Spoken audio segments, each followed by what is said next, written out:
dizer para vocês que eu estou muito feliz pelo fato de estar participando de um evento que trata de um tema que é muito caro para todos nós, absolutamente caro para todos nós.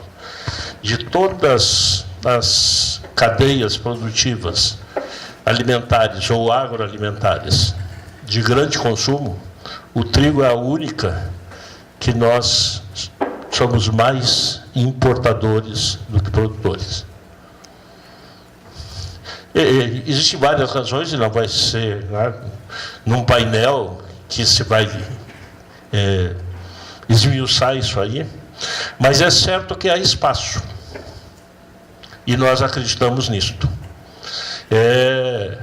Aliás, o trigo, né, parabéns ali pela apresentação, a pesquisa com trigo já se fazia no Instituto Agronômico do Sul na década de 40, aqui em Pelotas. E, assim, na década de 40 foi a década que eu nasci mais no finalzinho, mas já se fazia pesquisa aqui. Por alguma razão não apareceram nos registros. E uma das dificuldades que ocorreram e que fizeram com que houvesse esse deslocamento para longe, né? Vacaria, geograficamente, no Rio Grande do Sul é longe daqui, e o Paraná muito mais ainda, e que produz muito, não produz mais do que nós, vou mostrar um slide depois com isso aqui, estavam primeiro nas dificuldades de conhecimento. Faltava muito conhecimento, se gerou conhecimento. E na competitividade, a gente tem que saber que a agricultura é atividade de risco. E quem coloca em risco o próprio patrimônio é o agricultor.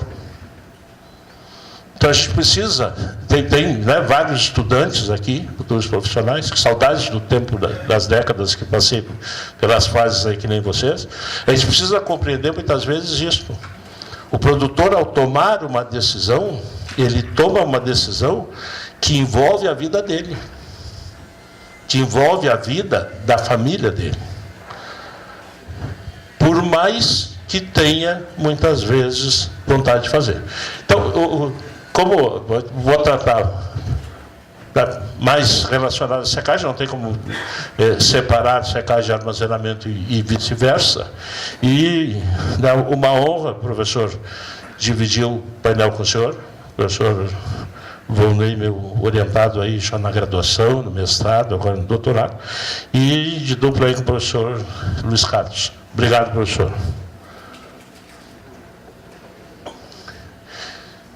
Falar em alimento, tem que falar em qualidade. Dos vocábulos, não apenas no idioma do pátrio nosso, né, em português, mas em todos os outros, dos vocábulos de maior dificuldade de definição está a qualidade. Qualidade é sempre multifatorial. Qualidade depende muito da perspectiva de onde e como se analisa, e especialmente do que se espera obter como resposta. No entanto, ela precisa ser objetivada, e uma das maneiras de objetivar é através da legislação. Então, o que nós temos em relação ao trigo, divide em grupo, classe e tipo. Outra palavra que é uma complicação também, tipo. Às vezes pergunta assim, que tipo de grão é este? É milho? É soja? Não, isso não é tipo, é espécie.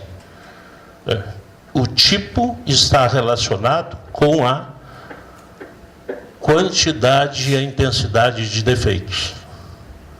E vejam que nós estamos avaliando qualidade e estamos medindo defeito, o que parece um contrassenso, né? Mas se a gente pensar bem o que nós fazemos em relação às pessoas, também não é muito diferente disso.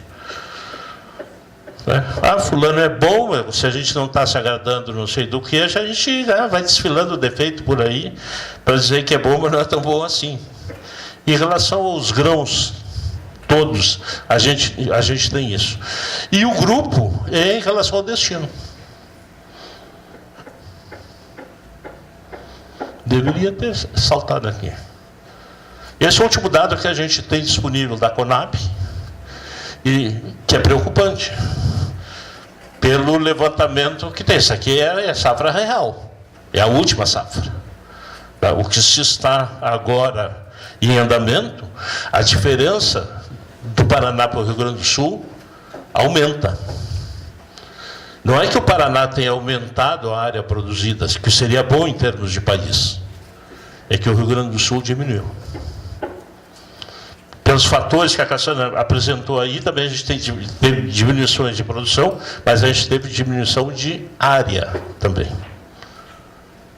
Mas, de qualquer maneira, é o sul do país responsável por mais de 90% do total de trigo. Então, as situações climáticas, mesmo dentro de cada estado, são diferentes. A região de Guarapuava, por exemplo, no Paraná, é completamente diferente da região de Cascavel, que produz bastante trigo também. Assim como acontece aqui no Rio Grande do Sul, pelos dados que tu mostraste. Esses parâmetros aí já foram abordados, serão aprofundados.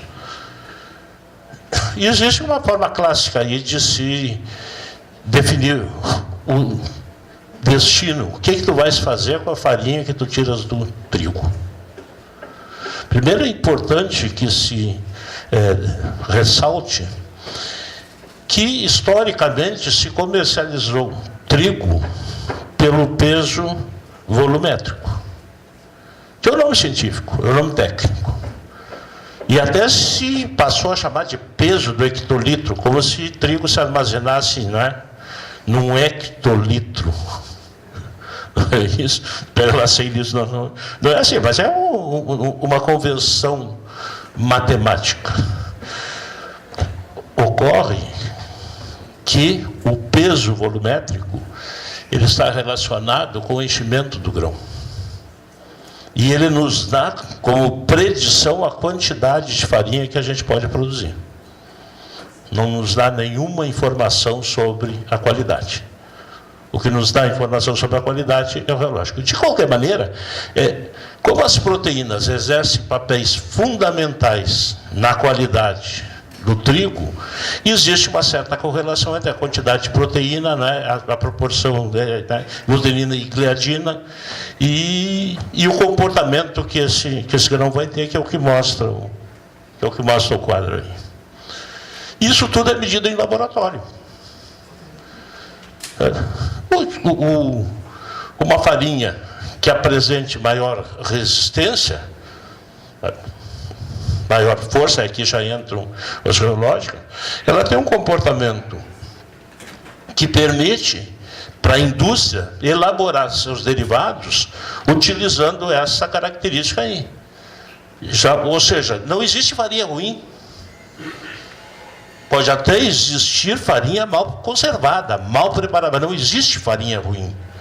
Existe farinha inadequadamente utilizada para determinado fim. E é o que mostra aí. A própria estabilidade dessa farinha é fundamental. E todo mundo tem, pelo menos, alguma noção, né, de como se comporta a partir da farinha, fazer a massa, preparar a massa, né, crescer, assar o pão, o bolo, o biscoito, e as transformações que vão acontecendo, elas são dependentes diretamente disso aí. Mas também da atividade enzimática. Então, aquelas preocupações das perguntas que o professor Natan fez para a Cassiana, né, especialmente em relação à germinação, é porque a germinação biologicamente é uma sequência de atividade enzimática. Todo o processo germinativo é uma sequência de atividade enzimática. E tem momento adequado para isso. Nos interessa essa germinação quando eu vou gerar uma nova planta. Mas não nos interessa esta germinação em outros momentos, principalmente, né, trabalhei em lavoura com frontana. E outros cultivares. Então, aqueles desenhos bonitinhos que estão ali, que vocês estão vendo, eles são consequência dessas propriedades geológicas, que são definidas pela portaria através desses itens aí que são disponíveis, né, na legislação. Então a gente analisa o peso do hectolitro, que é para ver a quantidade, o potencial quantitativo de produção. Ninguém vai comer porcaria, e, portanto, impurezas e matérias estranhas desvalorizam o produto. E é importante, assim, ó, que lá no produto final, ocorre uma interação entre o que foi acontecendo ao longo da cadeia. O agricultor que coloca o trigo ali na terra, que faz a semeadura, ele está tratando do seu negócio. Para o agricultor, o trigo é negócio. O armazenista, que recebe, que vai cobrar pelos serviços e a taxa de armazenagem, em alguns casos até esperar o momento adequado para comercializar, está tratando do seu negócio. O industrialista, e nós vamos ter depois, né, uma palestra disso, é negócio. Mas a cadeia produtiva é assim: o produtor, o armazenista, o industrialista, o comerciante, isso aí não precisa nem perguntar, é comerciante, é comércio, é negócio. E o consumidor. E o trigo para o consumidor é alimento, e é alimento de altíssima qualidade. Na verdade, o trigo é alimento na cadeia inteira.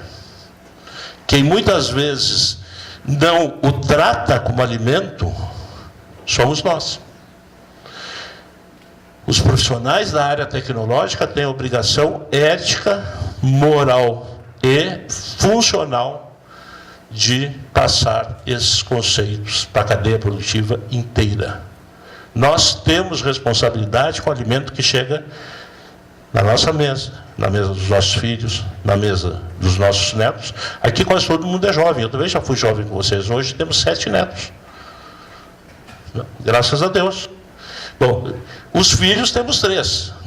Tá? Isso é igual a fábrica. Os netos não dependem de nós, mas 7 estão aí. Então a gente tem que pensar que a nossa responsabilidade é com as gerações futuras. E se faz isso a partir daqui. E os defeitos que eu já havia comentado com você. Alguns defeitos são de visibilidade fácil. Por exemplo, os causados por inseto. Os insetos, eles são os sócios que não nos pedem licença. Eles também querem se alimentar, eles também querem se reproduzir, eles querem sustentar a família deles, eles participam do negócio, mas não participam com o custo do negócio. Só com o lucro. Se eles encontrarem um trouxa para pagar a conta, eles vão fazer festa. Como essa é a parte mais visível, sempre se atribuiu ao longo do tempo, e até não muito tempo, se atribuiu aos insetos grande parte da culpa pelas perdas. É verdade, eles comem, porque eles comem, o trigo vai ter menor quantidade, depois de um certo período de armazenamento, esse alimento. Todo inseto é produtor de lipase, porque ele precisa desdobrar a gordura, o lipídio, para ter a sua própria energia. Inseto leva a culpa de tudo, mas na mesma faixa dos insetos se desenvolvem os fungos, e normalmente os insetos são veículos. Então, como se trata de um vetor primário, a gente tem que começar o controle exatamente pelos insetos. Alguns exemplos aí, alguns aparentemente inofensivos, lindos e maravilhosos, como os lepidópteros que estão ali, se bem que a citotroca não faz um voo tão bonito, mas faz parte, é muito mais elegante do que o voo de um coleóptero, de um cascudo, por exemplo, ou de um gorgulho. Então a identificação e o controle tem que ser feito. Essas perdas podem ocorrer pelo calor, e pode, na hora que colhemos, na hora que chega na indústria, que esses problemas já tenham acontecido. E isto divide o trabalho em 2 etapas importantes. Os efeitos não metabólicos e os defeitos metabólicos. Ou seja, defeitos que, quando se colhe o grão, eles já existem. E eles não evoluem a partir dali. Que é o grupo dos não metabólicos. E defeitos que evoluem depois da colheita. Aquilo que acontece antes da colheita, nós podemos botar a culpa em São Pedro. O clima não foi bom, não sei o quê, esse velho está caduco, esse velho está não sei o quê. Tá? Esclerosado, não vou chamar de caduco, é uma palavra muito antiga, né? Esse velho está esclerosado, não cuida, não faz não sei o quê. Agora, o que acontece depois da colheita, a responsabilidade é nossa. Nossa, única e exclusivamente nossa. Nós vamos ter mais perdas ou vamos ter menos perdas de acordo com o que nós fizermos a partir dali. E interessante, né? Apesar da preocupação com a giberela, e que tem que ter, por consequência de metabolismo dela, grão giberelado na classificação oficial não é considerado defeito. Ou seja, quando nós pensamos que temos que melhorar, um deles é esse. Por que acontece isto? Porque a legislação ela tem que ser factível. Se não tiver como cumprir o que tem numa legislação, ela é letra morta. Qualquer legislação é assim. Por que determinadas legislações pegam, ou chamada lei que pega e lei que não pega? Se não tiver como executar, não vai pegar. E essas análises que dependem de estrutura de laboratório, elas não estão disponíveis para os agricultores, não estão disponíveis para grande parte do sistema de pós-colheita. Então, não resolve, ou seja, nós temos que ir melhorando, tá, uma etapa de cada vez. Mas isso daqui não deixa de ser uma ironia. E os limites máximos estão definidos em lei. Tá? Na verdade, a gente chama de lei, é na normatização. A lei criou o sistema de normatização. E, periodicamente, as normas são reeditadas ou são reformuladas. Durante um certo período, elas são denominadas de portaria, durante um período de resolução, durante um período de instrução normativa, mas é a normatização. E nós temos que nos guiar por aí. Existe algo fundamental para a gente compreender, é o que se denomina de internalização de normas. O que é isso, esse nome estranho aí? Internalização de normas. Todo produto que for exportado tem que respeitar a norma do país de destino. Todo produto que for importado tem que respeitar a nossa norma, porque aí o destino é o nosso. Então, há necessidade sempre nesses aspectos entre países, no comércio internacional. Eu ia dizer globalizado, tem gente que não gosta da Globo, então não dá para dizer globalizado. Internacionalizado, pior ainda, né? Porque quem não gosta do internacional acha que não vale nada. Então, vou fazer assim. Mas nesse comércio entre países, a gente tem que respeitar isso aí. Aquilo que depende da natureza foi feito, colhemos. Agora entra a nossa parte. Nós vamos ter que limpar, nós vamos ter que secar, nós vamos ter que resfriar, e vamos ter que armazenar, e vamos ter que conservar. E vamos ter que fazer controle de praga, e vamos ter que fazer controle de micro-organismo. Ou seja, existe uma filosofia que é o manejo integrado de pragas. Ou seja, tu pensas no sistema. E que a gente está evoluindo, está evoluindo e indo para uma concepção um pouco mais avançada, que é a armazenagem com precisão. Então, aqui já observaram, a escolha das cores não foi minha, mas aquela combinação do azul com o amarelo fica bem ali. Tá? Eu respeito as demais preferências, mas aquela está ali, que vocês verificaram que a temperatura tem interferência no denominado número de queda. Por quê? Porque ela interfere na ação das enzimas. E a pesquisa quantificou.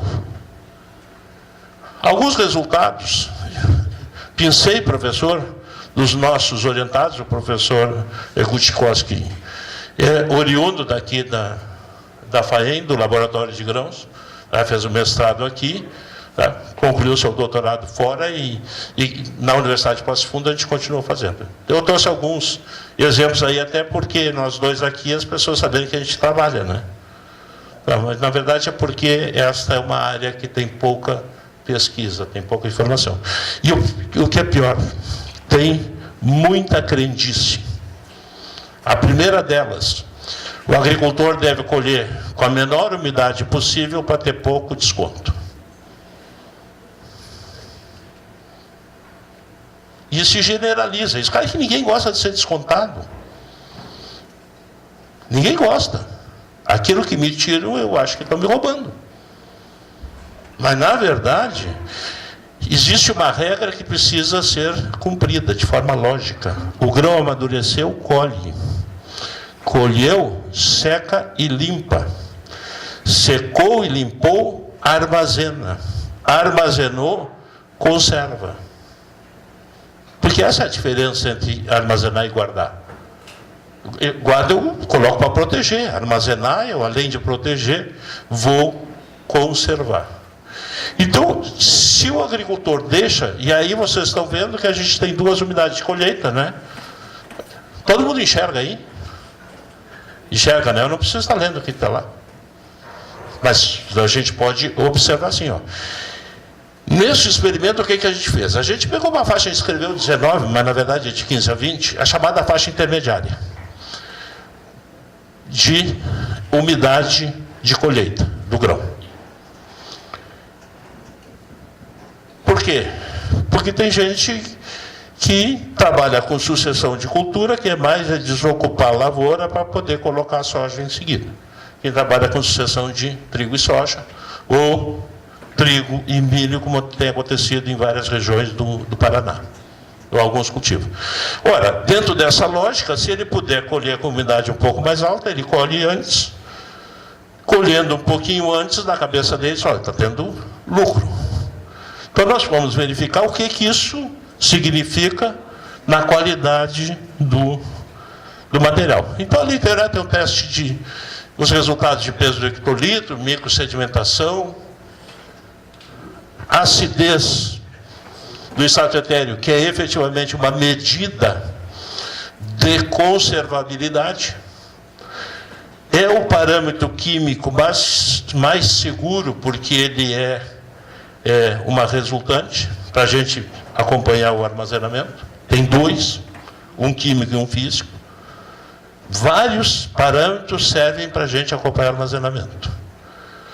A acidez, um parâmetro químico, e a variação do peso volumétrico, ou do peso de 1000 grãos, mais preciso ainda, como parâmetro físico, que ele nos dá a ideia integrada.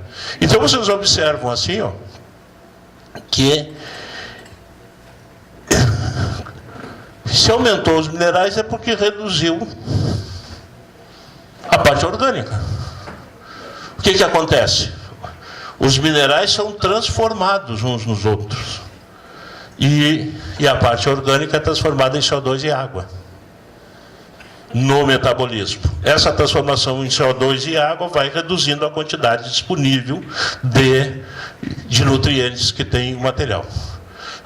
Tem correlação, vocês vejam que a própria umidade de colheita tem uma relação bastante grande sobre a atividade enzimática. Basta olhar a distância que aparece ali entre os... Bom, aí a gente chegou à conclusão, olha, não vale a pena antecipar a colheita.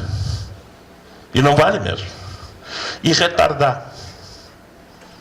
Porque tem a outra lógica, aquele produtor que não tem pressa de usar a terra e que acha que ele pode ter menos desconto se ele deixar secar.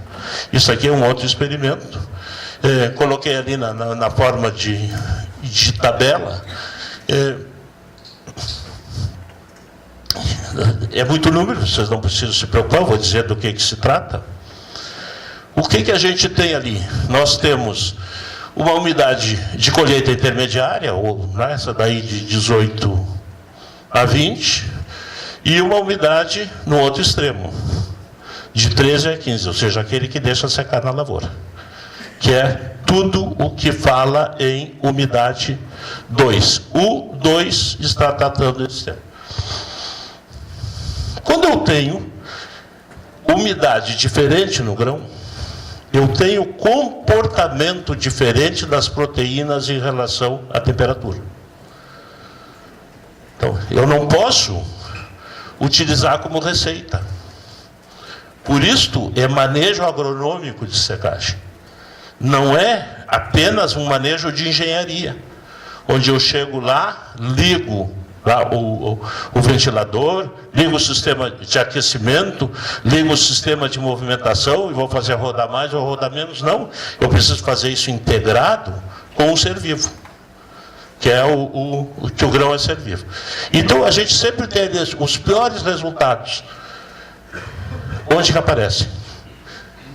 Se o produtor tem o seu próprio silo para armazenar, ele pode utilizar o seu silo para secar. Pode, desde que o faça tecnicamente adequado.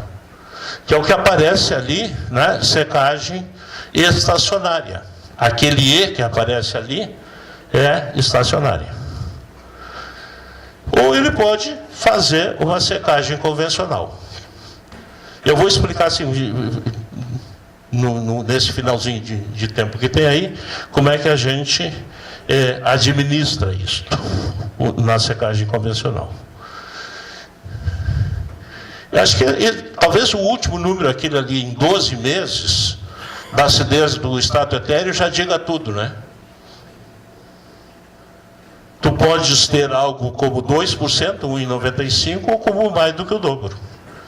Exatamente dentro do mesmo período, dentro da mesma lavoura, dentro do mesmo... Só mudamos a umidade de colheita e mudamos o sistema de secagem.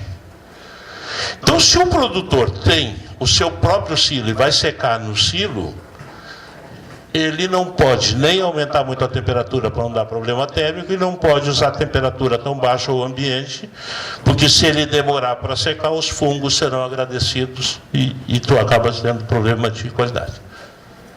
Então, o que a gente encontra mais na região de trigo? A gente encontra isso que está aqui. A gente encontra secadores, né, que tem uma coluna que tem 2 câmaras. Isso é o mais encontrado. Coloca ar quente aqui em cima, coloca ar ambiente aqui embaixo, regula todos os parâmetros de secagem para que numa passada fique seco em condições de armazenar. Esse é o sistema mais utilizado para a soja, por exemplo. Por quê? Porque soja tem problema de dano mecânico, porque soja é uma oleaginosa, o comportamento de saída de água é diferente, tu tens uma quantidade muito maior de gordura, então proporcionalmente menos água dentro do sistema. E por quê? A gente se habituou no Rio Grande do Sul ao chamado binômio trigo-soja. Ou seja, na mesma região tu só cultivava trigo e soja. Como trigo é uma alternativa de inverno e a quantidade é pequena, e tu vais comprar um secador só, tu vais comprar um secador que sirva para soja. Está dentro da lógica, não há problema nenhum. O Paraná faz isso aqui. Mas é possível fazer diferente. Como é que eu posso proteger o grão contra os problemas térmicos mais sérios com o mesmo secador? E essa é uma tecnologia desenvolvida por nós aqui no laboratório. Se eu vou secar soja, eu vou fazer isto. Secagem contínua. Coloco o milho, coloco ar quente aqui em cima, ar ambiente, numa passada e está pronto. Se eu vou secar trigo, eu vou secar uma quantidade menor. Então eu não preciso secar tão rapidamente. E eu posso fechar a entrada do ar aqui para cima e colocar, ao invés de ar ambiente, colocar ar aquecido aqui embaixo. Quando eu faço isto, o que eu estou fazendo na essência? Eu estou fazendo, e aí vou recircular, até que seque. Então eu posso secar aos poucos, protegendo o grão contra os problemas térmicos. Eu estou usando um secador típico Para secagem contínua, estou usando para secagem intermitente. Se isto me causa dano mecânico, eu também posso usar o mesmo secador para fazer isso. O que eu faço? Eu, ao invés de colocar ar numa câmara só, coloco ar nas duas câmaras, reduzo a temperatura desse ar e transfiro os grãos para um silo com fundo falso perfurado, um silo secador, dimensionado adequadamente para completar a secagem, e vou fazer uma secagem ou seca-aeração ou uma secagem escalonada. E os conhecimentos estão disponíveis. Eles chegam no produtor, chegam com dificuldades. Quem é que tem que fazer isto? É uma organização de cadeia. Todos temos consciência que a cadeia tem a força do elo mais fraco. Não adianta ter uma parte da cadeia muito forte, que se tem uma parte que é mais fraca, acaba com ela. Muito obrigado.